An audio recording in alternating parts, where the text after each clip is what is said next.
Hello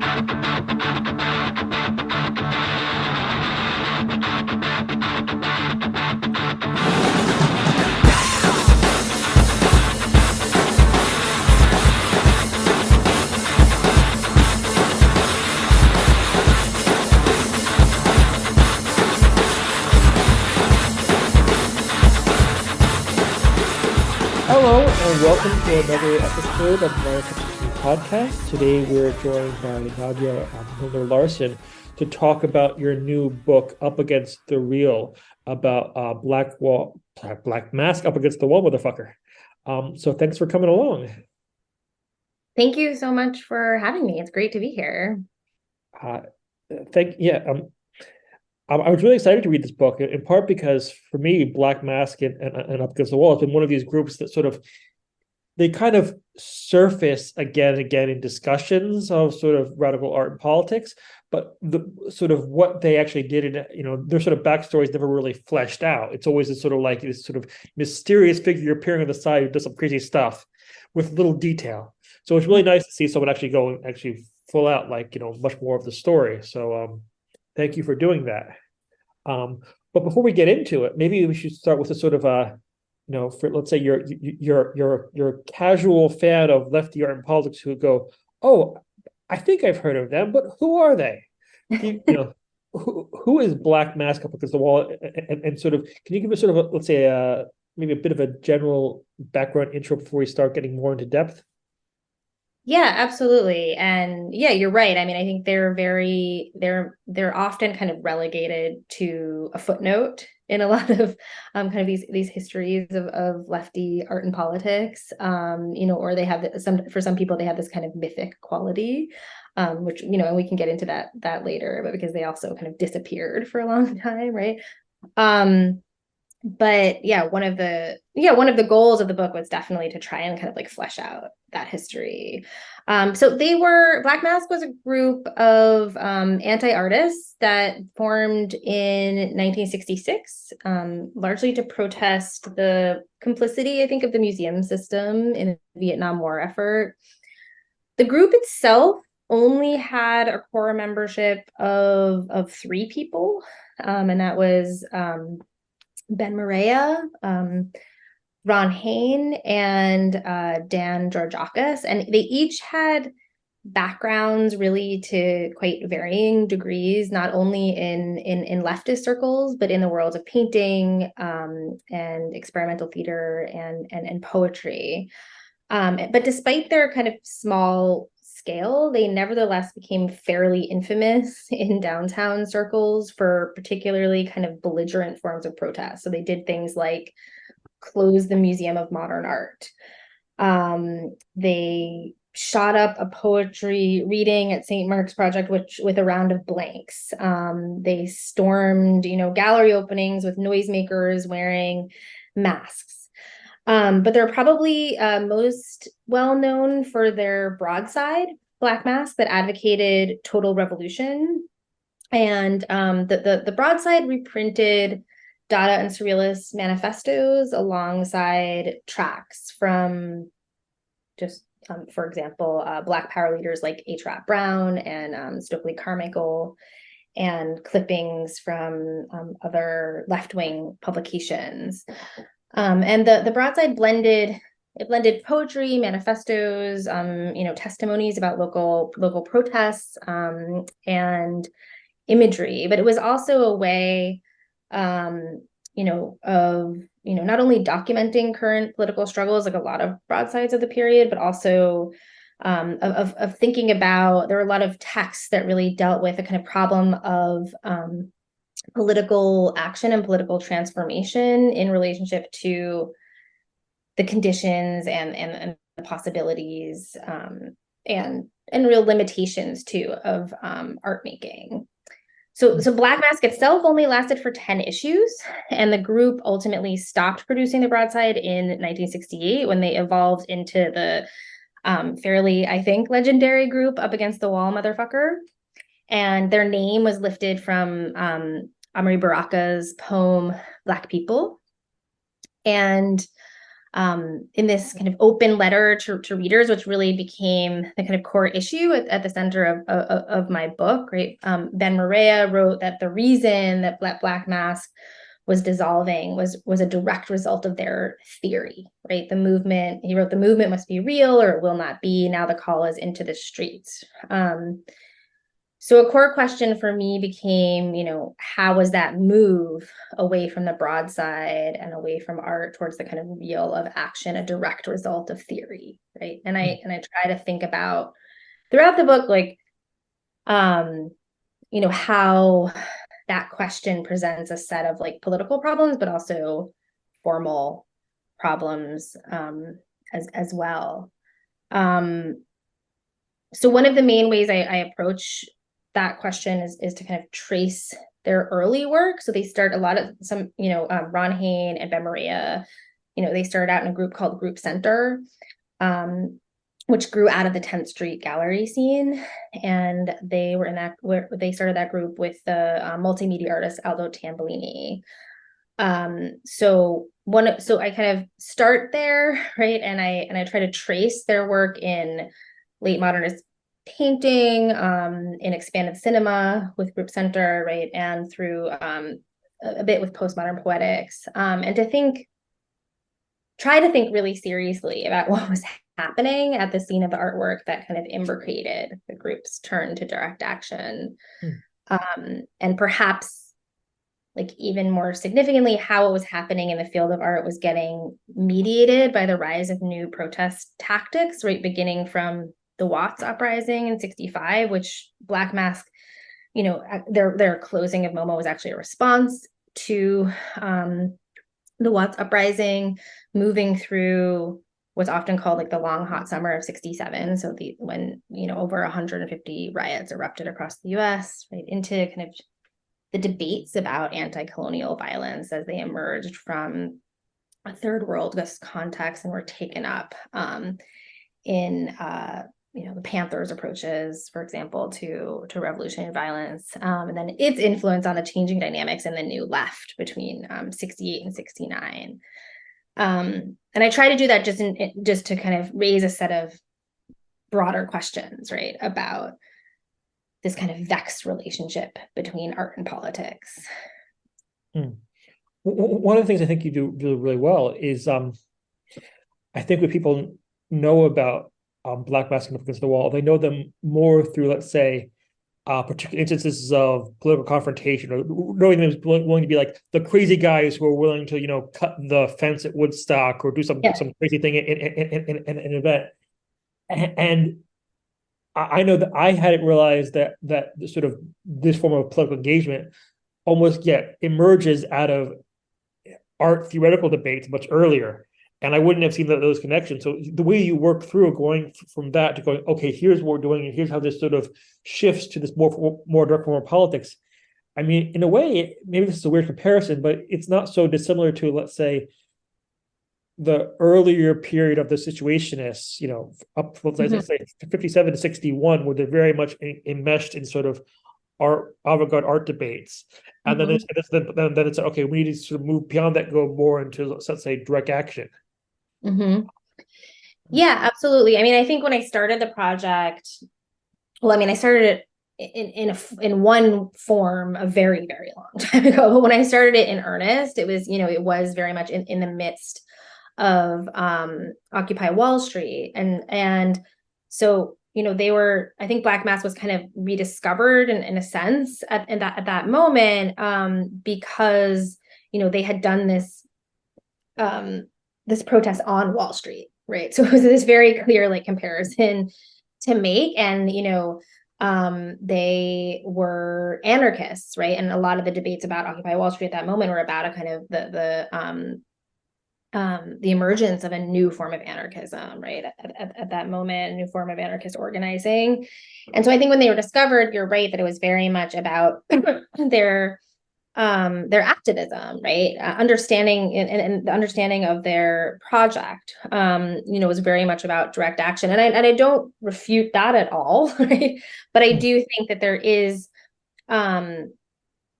something happening, like, formally, at the scene of the artwork that is really conducive to the forms of activism that were emerging for the group, right? By late 67, even mid 67. But yeah, I think that comparison between the Situationists and Black Mask, right? It did kind of come up again and again for me, like in doing the research. And of course, there was a dialogue, right, between some members of the SI and Black Mask, particularly after the closing of MoMA, because there's this, you see this action there. I think the Parisians at least are at this moment where they're, and that happens, where they're looking at forms of action, right? This kind of new kind of language of action that something like the closing of MoMA is a good example of, right? But of course, there are some very real differences there as well, right? And in particular, I think around the role of theory in relationship to action. Black Mask ultimately ends up taking a very different position. We started to talk about this before we started, if that makes any sense. But I remember the first time I was really coming across Black Mask was sort of in the early 2000s when Ben Reyes sort of kind of reappeared after years of absence. And I think part of the reason why sort of this history sort of resonated then is there was a period, let's say around the beginning of the second Iraq War, where there was massive demonstrations. Like I remember, was it February 15th of 2003, where we had millions of people out in the street, but it seemed kind of super ineffective. Yeah. And there was frustration with, okay, well, we've got millions of people out, but this is a couple doing anything. What can we look to in other histories of other ways to engage politically? And now people start looking back to things like Up Against the Wall, looking back to the Weathermen, going, okay, what are other options we have? At least that was my partial reading of it. Yeah, I mean, I remember that moment very well, and as somebody who was involved in those protests, and there was I think it's been pretty widely noted, right? There was a pretty intense sense of demoralization, right? Once the kind of shock and awe bombings begin, right? The sense that there was this global protest, which I believe was I think the largest on record at that time, right? That really felt largely ineffective. And I think, at that moment, it was maybe I hadn't quite started graduate school yet, but I was thinking about, okay, what are these examples, right, from history that we can start to think about action in another way. And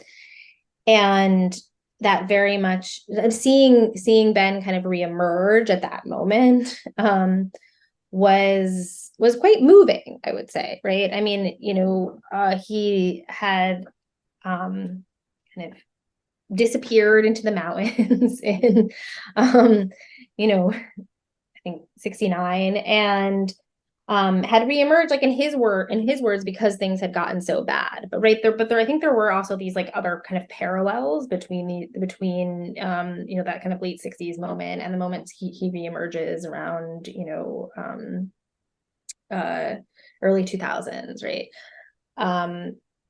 In the sense of how also kind of police forces were dealing with protests at that moment, the kind of the doubling down of police forces, right, on leftist organizers. So there were these kinds of parallels that I think Ben was really trying to intervene in by reemerging and telling, his story really about, which was very much about kind of community organizing in a particular neighborhood, right?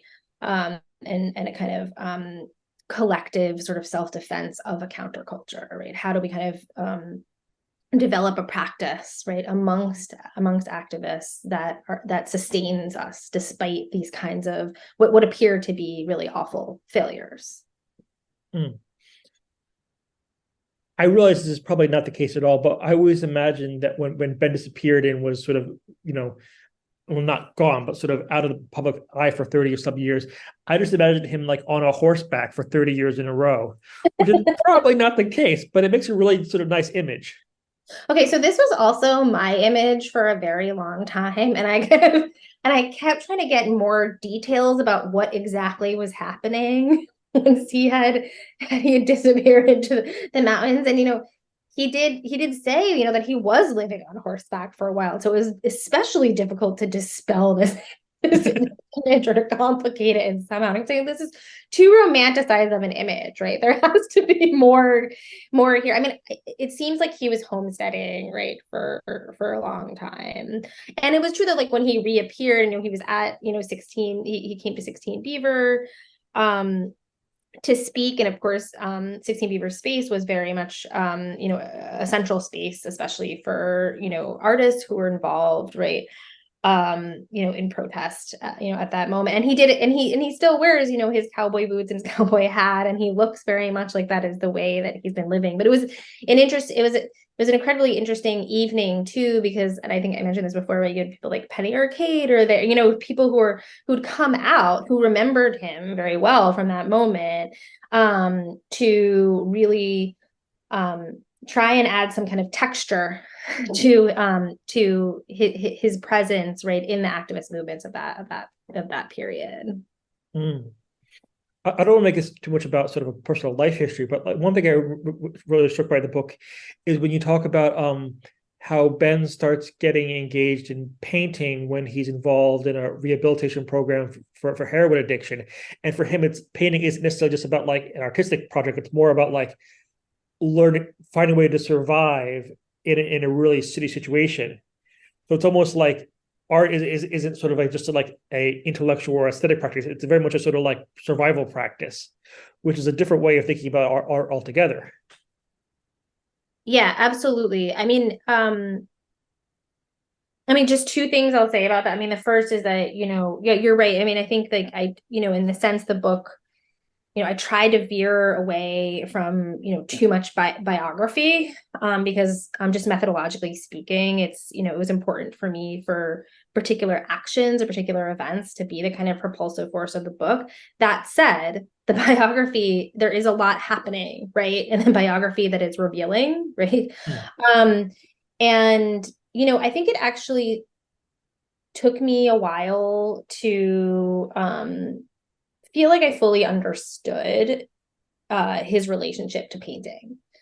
Even though it's the first chapter in the book, I actually worked on it much later than the other materials. And, yeah, he was somebody, right, who had addiction problems, right, who was really involved in the jazz scene, right? And ultimately, it was when he was in the hospital that one of the people he worked with, one of the nurses, right, introduced him to I think Wilhelm Reich, a number of different theorists that he hadn't been aware of before, and also to painting. So in a way, it was this kind of art therapy going on, right? Which is a very different way of like thinking about the aesthetic project, right? Than we get, from modernism, of course. And at the same time, I thought that kind of therapeutic way of thinking about art was somewhat in line, right, with the abstract expressionist project. So it makes sense that like he gets out of the hospital, right, and he goes seeking out expressionist painters, right? It does make sense given that sensibility. But the other thing that I found interesting about that was just in looking at the paintings themselves, it's almost like they are these kinds of experiments, these kinds of fragments in that process of treatment, right? So rather than thinking about the paintings as like finished objects, they become these kinds of tools which was also helpful for me in thinking about, okay, what is the status of the art object here, right? We can start to think about them as spaces where like a set of ideas are getting worked through rather than kind of finished objects.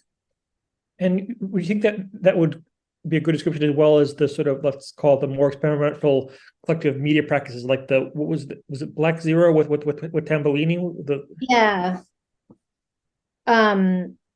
Oh, in terms of, in terms of experiments? Yeah, in terms of thinking of it not as being as like, here is the end product, here's what it is, more that is trying to explore a set of practices or ideas, and to think of it more as an ongoing thing rather than a fixed end product, if that makes sense. Yeah, absolutely. And I think, Black Zero, right? Black Zero gets performed, and I should just say, for your listeners, right, Black Zero is an expanded cinema project that was authored primarily by the artist Aldo Tambellini, but with numerous collaborators, primarily members of the Umbra poetry group. The poet Calvin Hurton, was a major collaborator there. Also the musician Bill Dixon, and both Ron Hain and Ben Maria, right, of Black Mask, worked on this project with Tambellini. And yeah, so there is this kind of, this iterative mechanism of that project as well, right? It gets performed over and over and over again. And at a certain point, right, Ron Hain and Ben Maria stop working on it, and Tambellini goes on to do other performances, right, that don't involve them.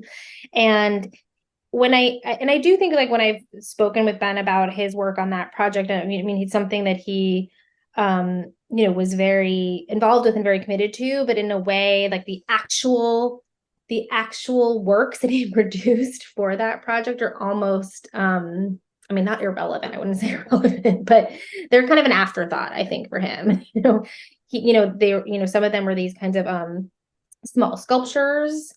Ron Hain would also produce paintings that would be a part of these kinds of electromedia environment. But I think they were more important for their practice in terms of thinking through, again, like what the connections were between the kinds of protests going on the street, right, and especially those coming out of the Black freedom struggle, right, and the color Black itself. As well as, the kind of electrification, right, of the artwork at that moment, right? Thinking about, like Tambellini is very, preoccupied with the capacities, right, of outer space to like renovate one's thinking, right? And I think there's a way in which, like, there's this, getting back to what you were saying about the like therapeutic aspect of the artwork, right? There's this way in which there's an idea, I think, about the kind of renovation of the sensorium that is very important to those works. They're the last artworks that members of Black Mask make.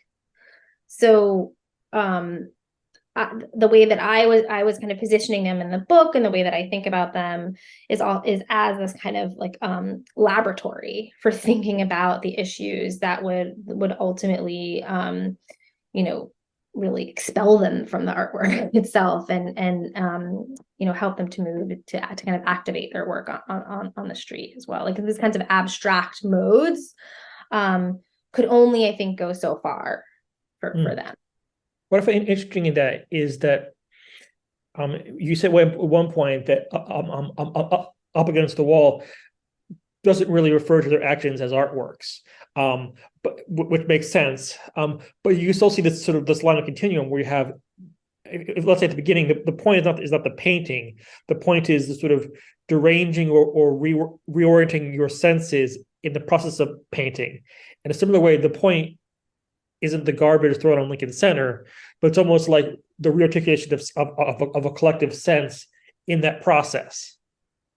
Sorry, the what of a collective sense in that process? It's sort of rearticulating a sort of a collective sense in the process of moving the garbage around that becomes the point, not the actual garbage.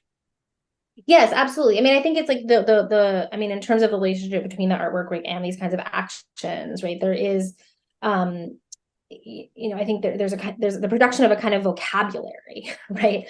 Both about action and about a kind of communal life world that is able to kind of get carried over, right, into the action. Yeah. So the garbage action, which is, the first action that Up Against the Wall motherfucker does, or the action through which they name themselves, rather, right? And it's like, what is very difficult to unpack, precisely, when the groups, like how to demarcate the groups when they, there are these particular moments, like when Black Mask stops producing its broadside, and then there's the garbage action, right, which is when the motherfuckers name themselves. But there are a lot of actions, tracks,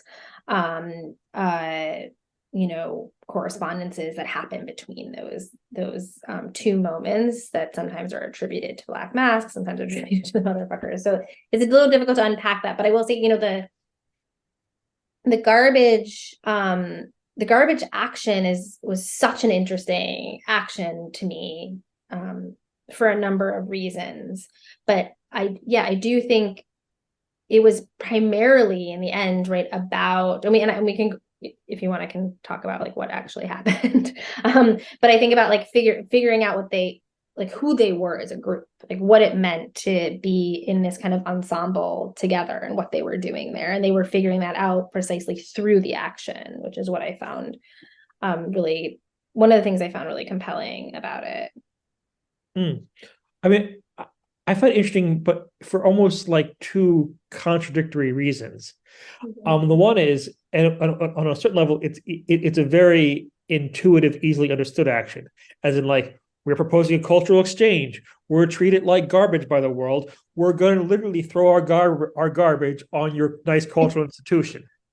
Yes. Like, in a way, it makes this very nice connection between, let's say, the problems of exclusion, gentrification, and it makes it really, literally easily understood.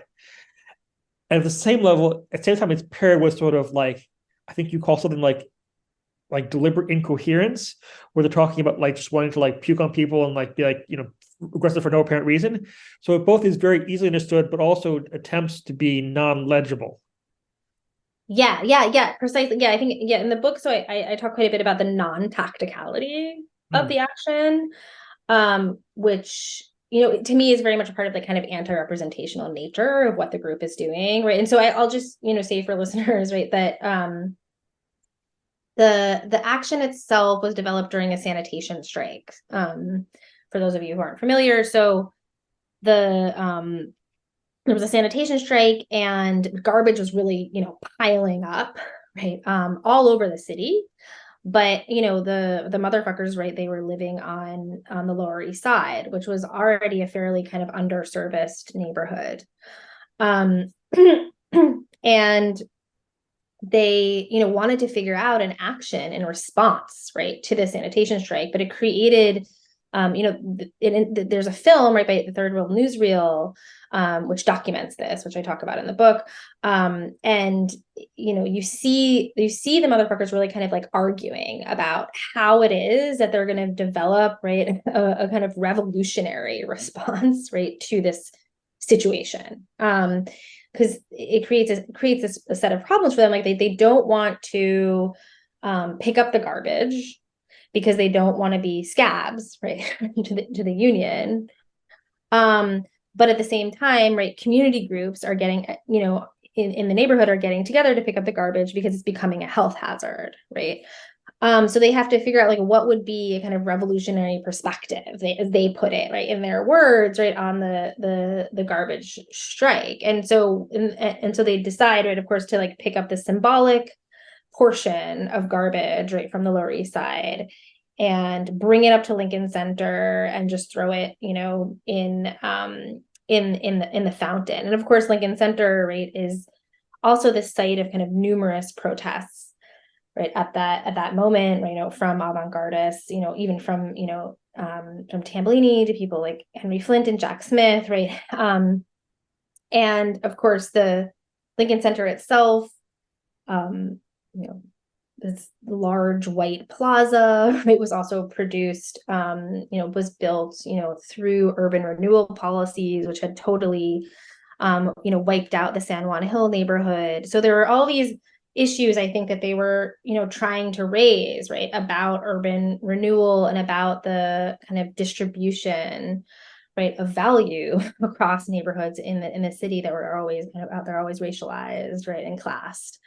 But what was interesting to me about it, right, was that what they were doing really was this like generic, you can't, like, to them it was like largely unreadable, right, to the to the people who would be at Lincoln Center at that moment, beyond a generic kind of like fuck you, right?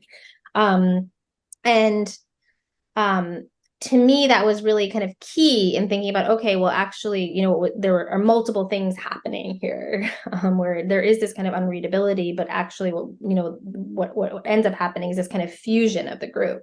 And it's from there that they start to, I think, build into what they ultimately call like a kind of family. Well, maybe that's another sort of reason why they come back up again in the early 2010s, with things like Occupy Wall Street, not just like literally the Wall Street aspect, but also this dynamic of, we're going to have an action to occupy a space, but we aren't going to make legible, coherent demands. Where like they're going to say like, okay, here are demands of what Lincoln Center to do. Like there's none of that.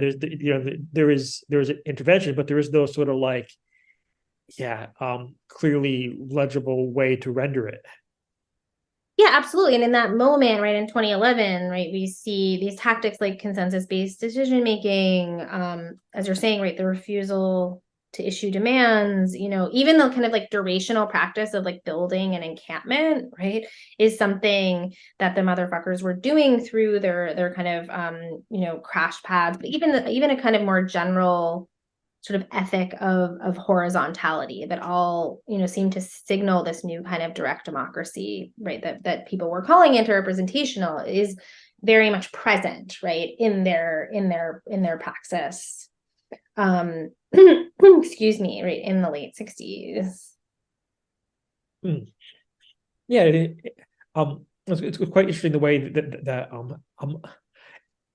I'm not used to thinking about Up Against the Wall as sort of community organizers, but I see how I think of that way, as trying to organize and defend a particular kind of counterculture community. So maybe like the occupation of you literally had Occupy Fillmore, which was, attempting to turn sort of a musical venue into a space for almost like socially reproducing a kind of countercultural community. Yes, absolutely. Although I think you're right. There's a reason why you don't think about them as community organizers. I mean, yes, on the one hand, right, they did do a lot of what we would now call community organizing on the Lower East Side, in terms of, distributing food, right? Ben always talks about the yogurt that they distributed, right? They had a outpost called like the East Side Services Organization on the Lower East Side, where that became a kind of clearinghouse for really like a lot of kind of runaway teens who were running away to Lower East Side to be a part of the counterculture, and a lot of ultimately a lot of houseless members of Lower East Side community could I think it was interesting, even like, actually, just as a side note, but like at a launch for the book at Printed Matter like a few months ago, and there were people there who had known the mother, who were talking about how everyone kind of knew the motherfuckers at that moment on the Lower East Side as people that you could go to for help, if you had just kind of shown up to the neighborhood, or you were having issues with the police, which of course I knew, like, intellectually, I knew from interviews, but it was interesting to see like the amount of people who really understood them as community organizers. But I will also say there's a very different tone, like the issues of tone and antagonism are really important to when we're thinking about their praxis as well. It's not, because we, as kind of products of like the social turn in art history, right? We often think about, oh, we can kind of retool these resources. We could occupy them, right? Or occupy a theater. and, turn it into this kind of community resource. And I think, at least with their, with their occupation of the Fillmore East Theater, I'm not sure how convinced I am that was necessarily about turning it into a community resource. I think it was, I think it was,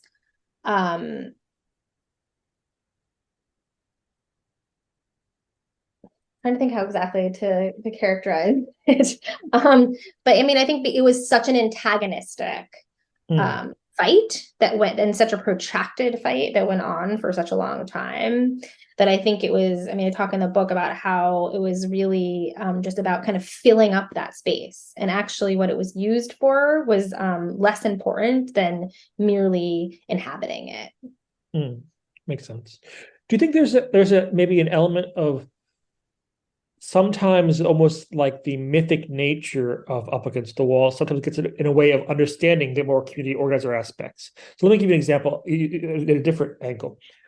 With the Black Panthers, I think there's a tendency for people to get so fixated on the image of dudes with guns confronting the police that you ignore or forget the breakfast programs.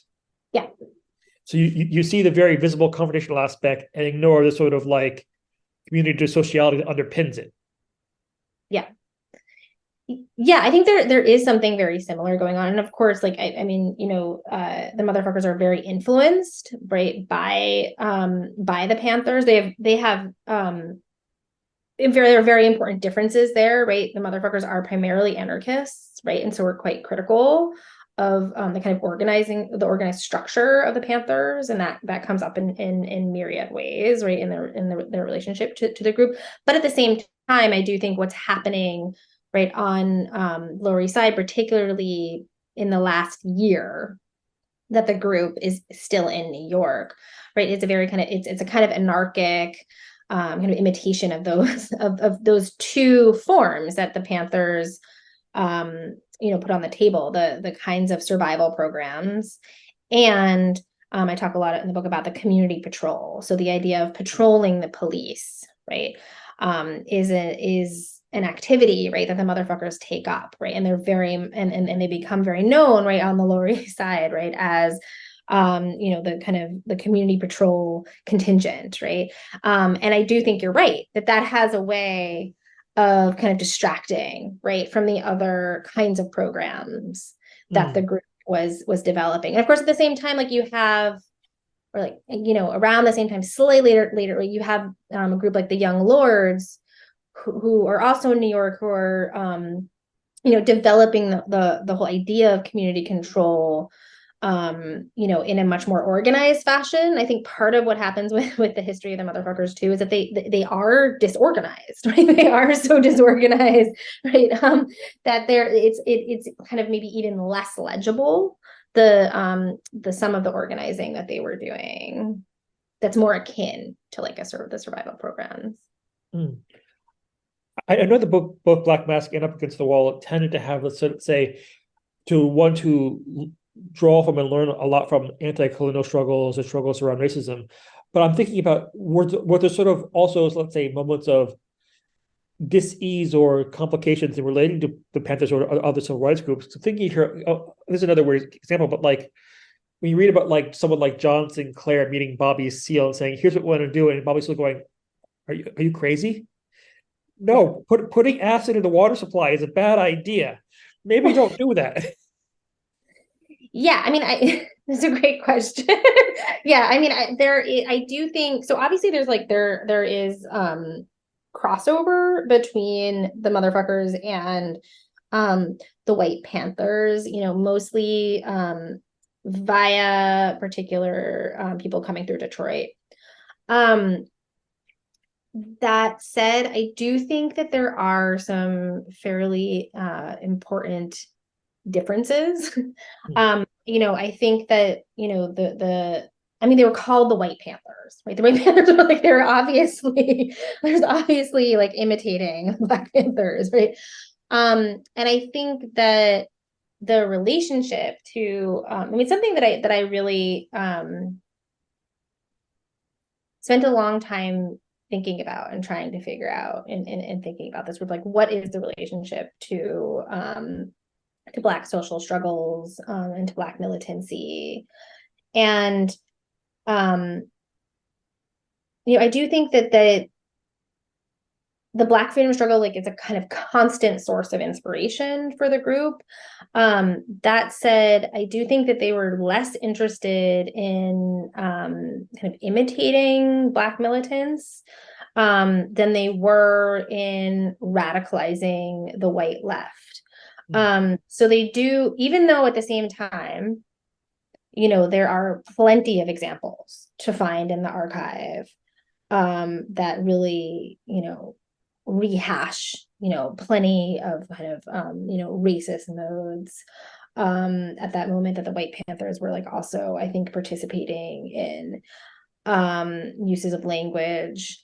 I do think that there is something a little bit more complicated going on, and I think that because primarily of some of their writings in Black Mask, right? So when they're looking, there's a tract in, I'm blanking on which issue it is right now, but called The New Proletariat, right? In which they're very much engaged, of course, as most members of the New Left are in that moment, in trying to think through the structure of class struggle at that moment, right? In the midst of this, kind of post-abundant society, right?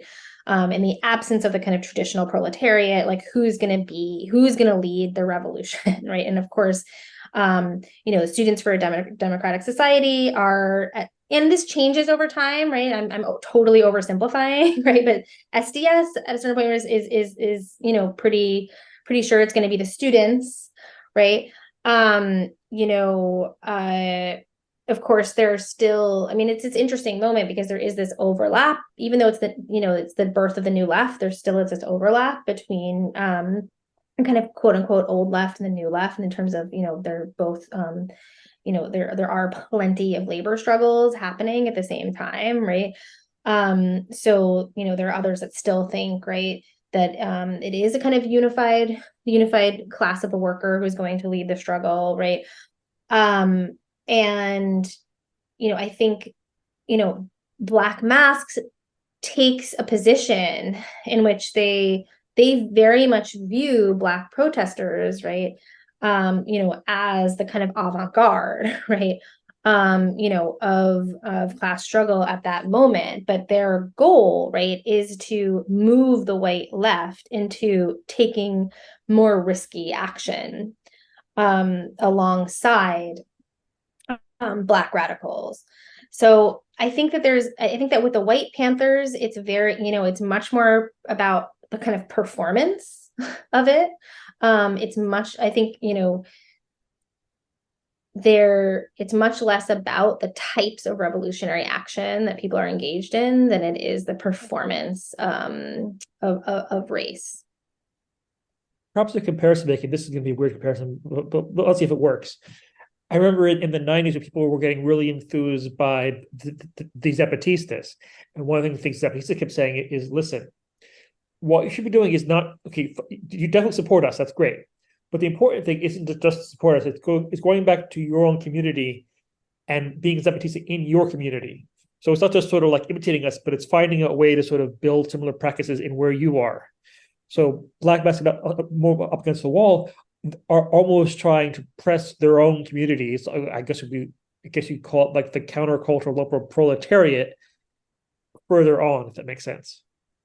Yeah, absolutely. There's another there was another kind of just a leaflet that I came across in my research, which was in response to the Newark Rebellion in '67, where Baraka was arrested. And it was really interesting to me because the language that they're responding to is the language of support, right? The term that you just used, right? That they say explicitly, like, the time for I'm not being able to quote precisely, right? Like, the time for support is over, right? So this idea of supporting Black struggles, right, is not enough for them. They have to figure out, okay, how can we take like a militant relationship to these struggles, right? And that is to kind of go into the countercultural community of the Lower East Side, right? And to start thinking, okay, the demonstration itself, right? They're very critical of the demonstration form as overly representational. The demonstration itself is an image, right? It's only an image at this point for them, right? What we see are all of these kinds of confrontational struggles happening, like and of course these confrontations that have happened through the civil rights movement, which we tend to understand as as largely nonviolent, right? But of course there's huge amounts of violence happening, right, in these struggles, right? And so yes, I think they go back, right, to their own communities and say, okay, like the time for support is over, like we have to develop a militant practice that is going to work alongside. And I wouldn't call, I mean, like, I don't think that you can really use like contemporary, I wouldn't use the contemporary language of like allyship at all for this kind of relation. But I think it is, I think there's a process here of trying to figure out, okay, how do we develop an equally militant practice? And the way they do that, and one of the quotes I really like, and this Chris later in the book, is you at one point, I forget who you're quoting, but the quote something like, the old offensive mentality, when you have a crisis, you want to solve it, but we don't want to solve it. We want to extend it. Yeah, that's one of the motherfuckers in the newsreel film. I think maybe it might even be Ocean Newman actually who says that. But yeah, I think that was really kind of epitomized what was happening in that action, right? They don't want to solve it, right? They don't want to clean up the garbage, right? They want to take things to a level in which, there is at least the kind of possibility, right, of making a more kind of totalizing shift. Makes sense. So yeah, so it's, I'm not even sure what we would call that kind of position, but I mean, it sounds a bit like almost veering on kind of accelerationist, but not quite. I know, as I was saying that, I was like, I feel like this might sound a little too accelerated. But just without the sort of like tech bro tendencies built in, none of that in there. No tech, no. There's just like the Luddite version of accelerationism. But yeah, no, I mean, this was something that I definitely like thought a lot about. I mean, one of the kind of theorizations of the relationship between what could be called like the cause of the other, right, and the kind of the figure of the white activist, right? For me, I was reading an essay by Jacques Rancière on the 1961 massacre of Algerian protesters in Paris, right? And he's trying to like make this critique of humanitarianism and the ways in which humanitarianism like forces one to develop a kind of compassion or support or pity for quote unquote the other, right? But actually he uses this example, right, of the Algerian, the kind of the murder of Algerian protesters, this massacre that it created this kind of political subjectivization for radicals, right, in Paris, where like they couldn't fully identify, right, with the Algerian protesters. But what they had to do was reject an identity, right, that had been imposed upon them as like French citizens. So to reject their, I mean, in that case, right, it's Frenchness, right? I was trying to think through, okay, what would the rejection of whiteness, how can I understand this in terms of the rejection of whiteness at this moment, right? And I do think, again, like that is very much present, right, in Black Mask's thinking, right, about the reconstitution of class struggle at that moment. And I think it's much less about the kinds of parody that the White Panthers were engaged in. I mean, my personal take on it is, I think the way they're doing that is a little bit clunky, but because their hearts seem in the right place, I don't want to be too critical of it. Oh yeah, I mean, absolutely. I mean, I think that there are hugely problematic aspects of this, right? I think just in terms of like trying to differentiate, right, some of the quite explicitly parodic elements going on in the New Left at that point versus what I think they're trying to do in terms of activism, or what I call in the book more like a kind of actionism. You know, I think there is a demarcation to be made there, but yeah, absolutely. I mean, I think their desires, right, to be militant, right, are also dependent, right, on, you know, certain kind of fantasies about the other, that also come up, you know, in gender politics as well in really problematic ways. Yeah, and that's also quite interesting because I mean, then you have the whole chapter basically about the relationship to Valerie Solanas, which I find quite interesting, because that's another sort of, let's say, interesting slash complicated area, Yes, to put it mildly. very, very, very. I mean, that, yeah, I mean, so that was also it was a difficult chapter to kind of figure out exactly how to deal with. What was interesting to me was, you know, Valerie Solanas, right, makes this kind of awesome like cameo in the archive of the motherfuckers, you know, when she shoots Warhol, you know, the motherfuckers write, Ben primarily, right, writes a defense, you know, of the shooting and distributes it. And it's one of, you know, it's one of the only kind of really explicit defenses at that moment. But I was trying to figure out, okay, how do you reconcile, right? And I think, and again, like I think they had, you know, it was an important relationship, about for Ben, and he talks about this as an important relationship with Valerie Solanas. You know, how do you reconcile, you know, that kind of the kind of love that he definitely had for her, the kind of defense that he had about you know, about the shooting, you know, with the kind of total occlusion, right, of feminine bodies from the notion of militancy that the motherfuckers were had developed, right, were embedded in. And you know, around the time that I was kind of trying to, you know, figure that out, you know, there were, as I was doing my research, you know, what was coming up was, you know, just there were particular kind of like assaults that were happening, you know, at the Fillmore occupation, you know, which is not necessarily about, it's not necessarily, you know, particular motherfuckers, but like just like the Lower East Side community at that moment, right? And so reading these accounts that were coming up, it seemed very important, right, to develop a standalone chapter that dealt with those issues. But one of the things that I found really fascinating in doing the research was that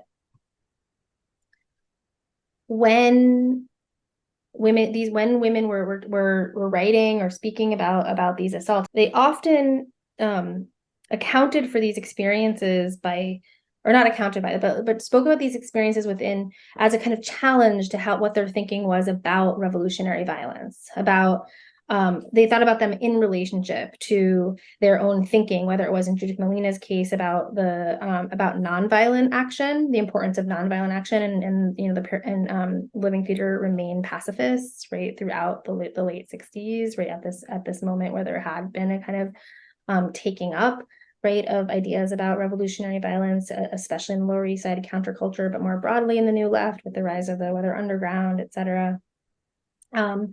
And about how actually these assaults prompted a kind of more structural approach for feminists.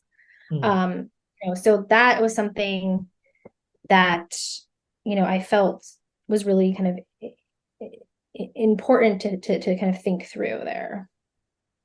I mean, I suppose their relationship, or thinking through the question of violence and gender, is complicated by the fact that some of the Black militants that they're looking towards are also almost celebrating it. I'm thinking here of like Eldridge Cleaver in Soul on Ice, which is like, kind of disturbing. But so they're having to like almost disarticulate that dynamic out of their aberration for certain people.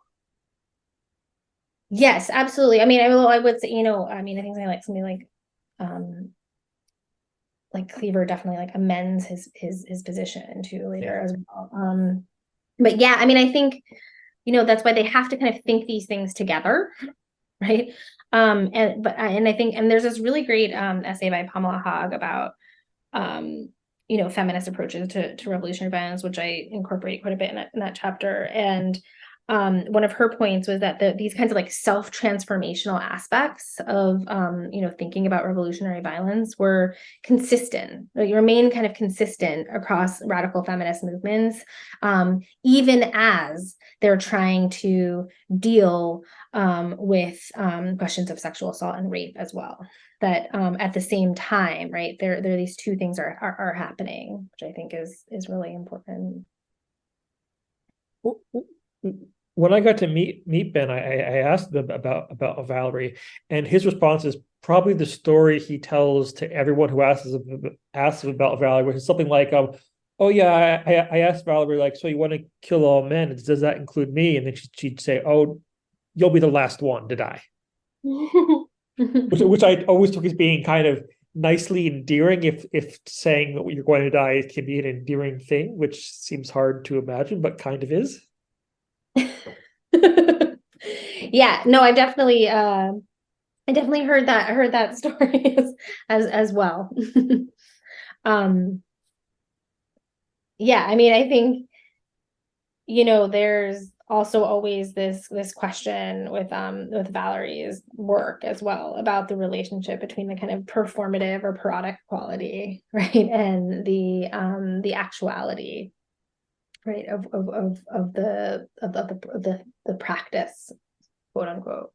Well, maybe that's another case of certain elements of, let's call it, the mythic or myth-making elements of her work tend to get in the way of some of what's actually there at times. Yeah, absolutely. I mean, in a way, the shooting, I mean, the shooting is this kind of like tragic incident in a way, in the sense that, I mean, besides, the physical harm to Warhol, but, in terms of, how the ways in which it kind of does tend to kind of overshadow or overdetermine, rather, right, a lot of her writing, right, and which is incredibly farcical, of course, right. Do you think part of why they were so intent on supporting Valerie is, how do I put this? If one of the reasons that they were so antagonistic to Billy Graham and with the film occupation is because the way that he was sort of, let's say, profiting off of and making money off of the counterculture community, but not giving much back to it. In a way, that sounds to me a little bit like Warhol, of sort of, like managing, profiting off of drawing from this community, but sort of, maybe not giving back as much as you could.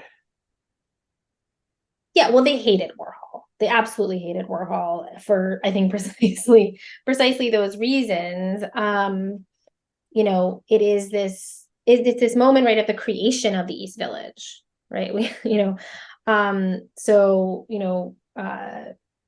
Graham, coming in as this kind of countercultural profiteer, right? They see this as, going hand in hand, right, with a radical kind of disinvestment in the kind of immigrant populations that are living in the area, right? And of course, yeah, Warhol's kind of so there's this kind of sense of that the counterculture is getting enclosed, right? This kind of sense of enclosure that I think they definitely see Warhol as being a part of. I mean, they're kind of constantly, writing about this in Black Mask for sure. Cool. Well, maybe we should shift to maybe asking maybe one more thing, and then maybe we're sort of wrapping up so we don't end up going too long. But I'm curious. I'm having now. I get the feeling that this was probably a book that started as a project many years ago and became several projects before it became this project. But sort of, where do you go from here? What's next for you?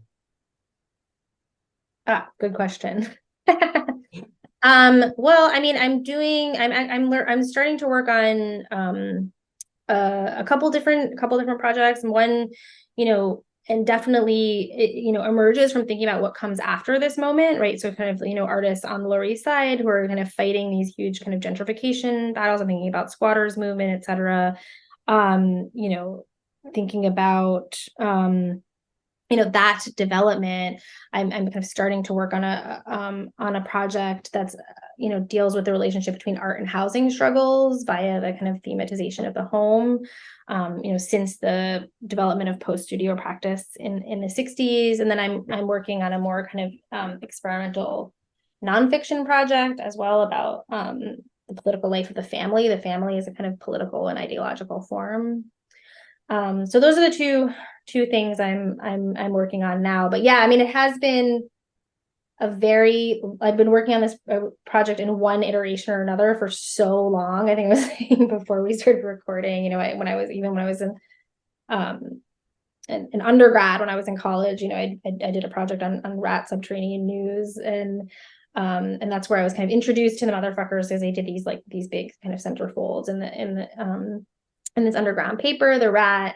So it's been many, many years that I've been, thinking through this moment and these images, right, and these ideas. So yeah, it's, I'm kind of emerging from that now to develop these two new projects.